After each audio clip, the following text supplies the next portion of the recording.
Good evening. This is Eugene Chan on Straight Talk. Our guest this evening is Professor Paul Yip, the founding director of the Center for Suicide Research and Prevention at the University of Hong Kong and a chair professor at the university's Department of Social Work and Social Administration. This evening, we want to ask Professor Yip, how can we inspire our youth? Welcome, Paul. Welcome, Eugene. A few weeks ago, we had the Secretary for Home and Youth Affairs, Alice Mack, on the show, and we asked her how our youth can be empowered to success. She shared with us the government's first youth blueprint and how it aims to provide an enabling environment for young people to unleash their potential. I think we all agree that youth issues are not straightforward matter, but I'm sure many of the viewers, including both parents and the youth themselves, will benefit from your insight. So maybe we can start by getting some views from you. What characterizes our Hong Kong youth of today? Well, I think thank you for the continuous improvement of the education opportunities for our young people. I think in the past 2 decades, I think our young people, their educational opportunities has increased. So most of them, they are better educated. Right. I think according to the latest census, I think 60% of our young people, I think they receive the post-secondary education. So I think they are smarter and then they're better informed. Right, I suppose this is what you said in the public arena. You said this generation is like no other. So are you saying that they are actually more educated and have more exposure compared to youth of the past generations? Well, they not only have more exposures, I think they also like to be able to participate, I think, in a lot of things. They like to have some ownership, I think, of the futures, and then they also like to be want their voice to be heard. Right. I asked Secretary Alice last time when she was here. I said, who are actually under the group of youth? And she told me is over 2 million population between 15 to 40. So when you just mentioned that our youth are more exposure, they are more keen to participate, are they different to the past youth that maybe the last previous generations that we had?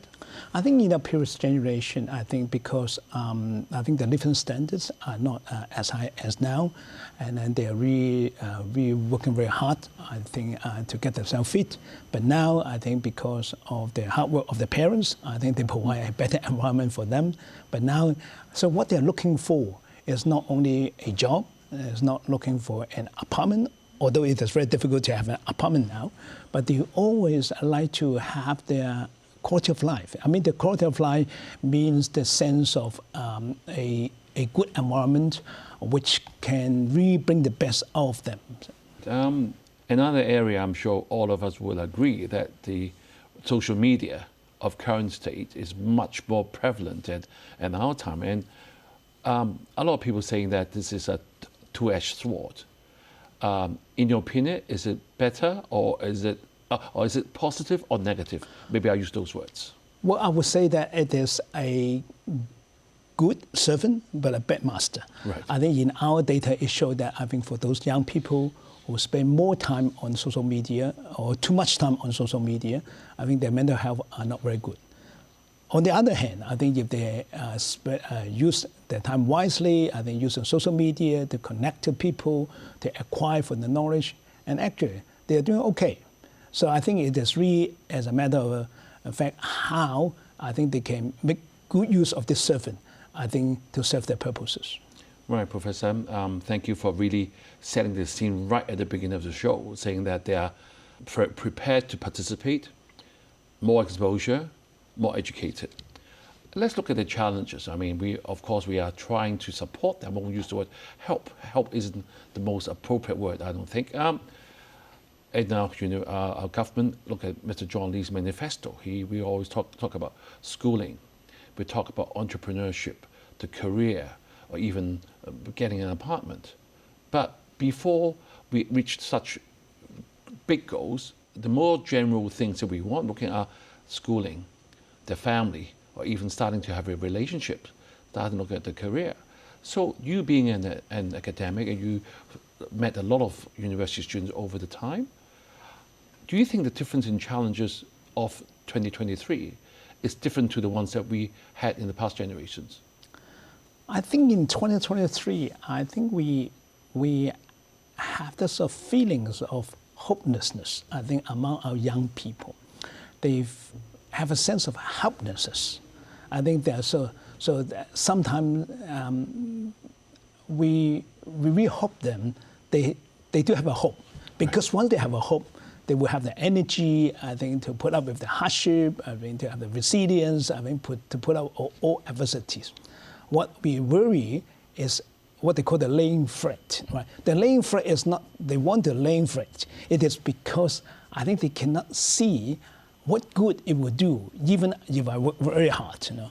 So I think that one thing what we really hope the government can do is to induce the hope and then to rebuild the trust, I think, among our young people. Well, Professor, you know, you being at the University of Hong Kong, you know, in the last few years, you're right at the center of kind of at the social unrest, or what we call the riots. And we are now always talking about promoting social reconciliation. Many young people involved in the social unrest were unfortunately arrested, but now just released from for the institutions. And Secretary Chris Tang reported that 60 to 70% of those related to protest charges are on remorse. So many of them are students. So how can we, I won't use your help again, how can we assist them to get back to university or even get back to employment? What can the university or what can the government do? Well, I think everyone, if they've done something wrong, if they have truly remorse for their action, and then we should give them a second chance. But as a matter of fact, I think the government, I think the Commissioner of Police and a lot of other peoples, they do try to help our young peoples. I think what we really want to do is to try to help our young people to have a better understanding of the situation, and then to give them the resources and the environment, and such that they really can go back to the mainstream of the societies. Because at this moment, we have heard, I think, some of the university, they might not accept the student back, or some of the employer, I mean, they do not want to give the job opportunities for these young people. And actually, then that is very unfortunate, because most of the young people, I think they do really want to put the thing behind, and then I think to restart, I think their life again. Right. I think another matter that we must also touch on, since you're here, that I'm sure all of you will want, all of the viewers want to hear the insights, is about the impact of COVID. I believe you raised many concerns that last year, when the suspension of face-to-face classes at that time, and now all that has been reinstated, kind of. Are the worries over? Are there any lingering effects from that? And also, what shall the educators do to be aware of this scenario that we went through? Well, I think, first of all, we have to reiterate, I think, the importance of schooling, I think, for young people. I think going to school is a place not only they acquire the knowledge, but they build up the friendship. I think that's very important. I think when we ask the young people, if you do have the problem, whom will you approach? They usually, it's not the social worker. I mean, they will approach, I think, their classmates, their friends. I think in the past 3 years, I think because of the disruption, I think, of the classes, and sometimes there's some relationship. I mean, they do not have the opportunity to establish. So I think during last year, I think what we have seen because of the school disruption, it does cause, I think, a lot of anxiety among our young people, and such that the peer support cannot be established. So hopefully, I think now, I think the school has been restoring now. I think we are going to start the full day school again. And so hopefully, I think the school can take the time, I think, to rebuild this relationship, and then to try to really make the school as a place where the support and the knowledge can be found, I think, for our young people. Well, Professor, I'm sure in the past few years or even 10 years, many Hong Kong residents are not satisfied with what the government can provide Hong Kong. But on the other hand, let's be sensible. I mean, government is only there to support when we're ready to put our work together. And of all the problems that you have said earlier, mainly hope is one thing that's really been singled out. So that being one of the major issues that our youth has faced, not lying flat, as you said, what can the community or actually government should do or actually can achieve, in your view? Well, I think the government has done quite a bit. I mean, they really try to engage the young people again, and they like to create more opportunities in the Greater Bay Area for our young people. There's a good thing. So I think our young people, we do need opportunities. But at the same time, I think it is very important, I think, for the government to realize that I think engaging our youth, it is not something, it is optional. It is not a gift, I think, to the young people. I think if you're doing well, so I will enlist you in the committee, because all the policy should be for our young people, because Hong Kong doesn't have a future if we do not have a young people. I mean, as what President Xi said, I mean, our future lies on our young people. So we need our young people better educated. We need our young people that are more resilient. I think they need our young people. I think they can really help, I think, to make Hong Kong, I think, to be sustainable in our development. Well, let's go to a break now. But viewers, please stay with us. We will be right back.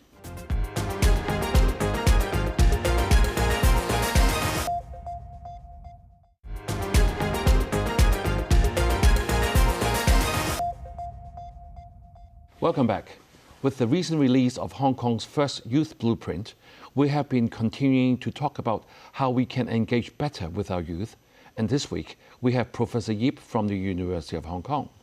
So Paul, in the first part, you have clearly stated hope is what is most needed amongst our youth, and that they don't intend to lie flat, and actually having them to participate in the government committees isn't a gift, but rather we should go into the crowd and engage with them. That's a clear message in the first half. Let's go back to our government first youth blueprint, and as you just rightly pointed out, that President Xi said clearly that with our youth doing well, Hong Kong will do well, and it's obvious because they are the future pillars of our society. When you look at the 160 plus initiatives at the youth blueprint, Secretary Ellis said that their vision, let me read it out to you, is to cultivate our youth into a generation that loves Hong Kong and our country, courts international perspectives, and possesses a positive mindset. They'll ramp up the sense of belonging to the country and Hong Kong among the youth, and they have a thorough understanding of the Constitution and basic law. We understand that because we had a lot of issue with the law. But do you think these are the answers? Well, I think the goals are noble, and they're important. And then this 160 measure, I do hope, I think the government can implement it effectively and efficiently. So it is on the right track? It is on the right track. But furthermore, I think we need something more. I think we also need to address, I think, some sort of fundamental mindset change of the government. I mean, for examples, I take the examples that the government like to enlarge, I think, the coverage of the consultation committees, I think, to listen to our young people. I mean, it seems that the government is granting the right to some people. It's some sort of a reward, as a gift. But if I were them, I would truly embrace, I think, our young people in the whole population, the policy formulation processes. We see this as co-creation, because I think this policy are for them. So have you ever really brought them on the board and then to formulate this policy together? I mean, sometimes we make them as one of the members, I think, but we do not really put them on. I think that's an idea. There's a mindset is very, very important. And then the other things, I think there's a lot of policies saying that I think if we involve our young people in the whole developmental processes, they are the indispensable, they're the essential for effective policy formulation and good governance. We have many experiences, overseas country and locally. Don't underestimate our young people. I think they do not have to follow the old path. The old path might not work. The old path might not available anymore. So we really have to listen to them. We always provide the necessary resources, I think, to working with them. I think sometimes you will, in our university, in some of our projects, our young people always surprise us, with their own ideas. So I think it is a time that we really have to embrace them. I think from the very initial formulacy setting the stage and up to implementation.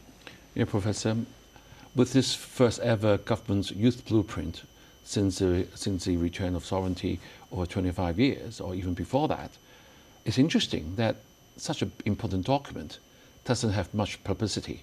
Or actually, I heard that amongst the media friends, or even amongst government friends, the community seems to be very, very lukewarm with this. Why do you think this is the case? Is it because it's not hitting the nail at the right place? I think it's But you say it's on the right track. It is on the right track, but it is nothing exciting. No, but if you really want to excite our young people, you really have to address, the so-called the deep core problem. But at this moment, what I'm saying that the measures are good, but at the same time, I think we still have to address the fundamental concerns about our young people. They like to be represented, they like to be a voice to be heard, and then they like to be actually to take some ownership, of the policy. But at this moment, is everything that is apparently is set up by the adults and ask young people, well, why don't you just hop in? But that is not what they want. The young people like to be in charge. Right. Secretary Ellis also said that the government has to face the challenge how to efficiently communicate with other young people. So my question was going to ask you, do you think they have succeeded in engaging with the youth? So will your answer be no?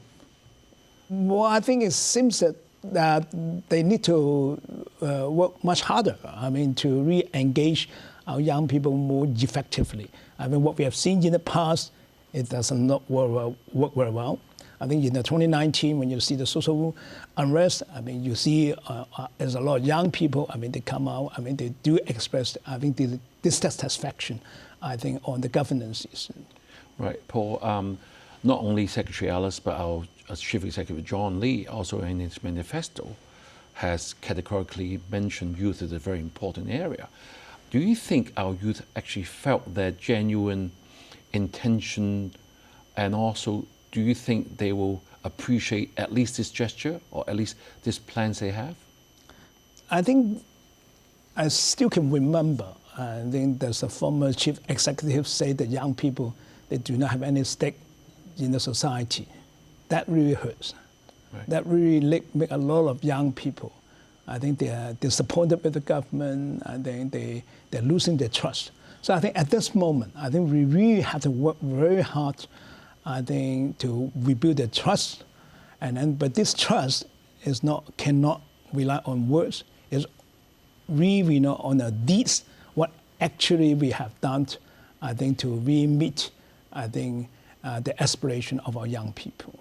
But will you say that this government, with having a new chapter, are we also in the right direction? Well, we wish them well. I really wish them that they can really carry out, what they have pledged, and then do it effectively, do it efficiently, and also have an open mind to embrace our young people. The Hong Kong, we do need our young people, and then we do need to train our young people to be smarter, to be better, to understand Hong Kong, understand mainland, and then try to be a global citizen. To be able to happily to live in Hong Kong, continuously contributed, to the Hong Kong and the mainland development. Right, Paul. Back in July last year, you wrote an article in the South China Morning Post, and you highlighted 5 areas that government should improve, how it should improve the lives of the Hong Kong youth, being the education reform to better recognize the non-academic talent, more resources for school and students, better community support, more family support, and improved job and training opportunities. You have always been an advocate for that. Has the government listened to you? Well, I think the government just, I'm not so sure they're listening to me, but I think they are responding, I think, to this issue one way or the others. I think we do see there are more opportunity has been provided for our young people now. And then we do see some genuine effort, I mean, to improve, I think, the living accommodation, the living condition of our young people. I mean, all are the thing, right track, as I said, no, but it really to make sure that it is sustainable, it can be done effectively. Right, going back to one of your expertise is you're in mental health. Has this been addressed in the blueprint? And how big a problem is it for Hong Kong youth? Because I'm sure the viewers will say, mental health, what's that, you see? So you are also and I'm also very alarmed to read that, because sometimes I do listen to your lectures, that suicide is the leading cause of death for those in the 10 to 29 age group in Hong Kong. So let's shed some light on this issue while you're on the show. Well, we say no health without mental health. So mental health is a very essential issue. And also mental health, it does affect our young people, not only our young people, the whole community as well. Now, in our young people, indeed, I mean, we have seen there's a gradual increase in suicide rate, and especially among our young people. So I think we do need to see a more concerted effort to improving the mental health of our young people. So I think we have to open up this online emotional support system. I think it is supported by Hong Kong Jockey Club and maybe 5 NGOs. Then we really can see some of our young people are struggling. So we do need to give them the timely support. Is that at sort of what we call an alarming state? It is, yes, I would say that it's alarming because I think the rate has been increasing in the past 5 years, and then we do not see a very genuine effort, I think, to really to improve the situation. Right, the last issue that we will talk about before the end of the show is we must reiterate Secretary Ellis's good intention to say that inspiring young people is more important, and talking and telling the people young people what to do isn't the right thing to do. So you being here, now because the viewers, a quick tip, how we can help as senior or parents, how can we guide our youth, so-called?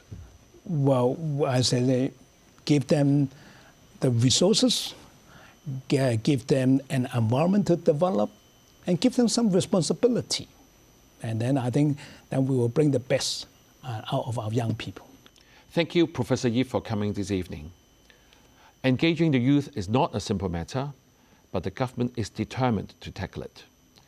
The currently high suicide rates cannot be ignored, and we all need to reach out and become beacons of light to our young people. Have a good week and good night.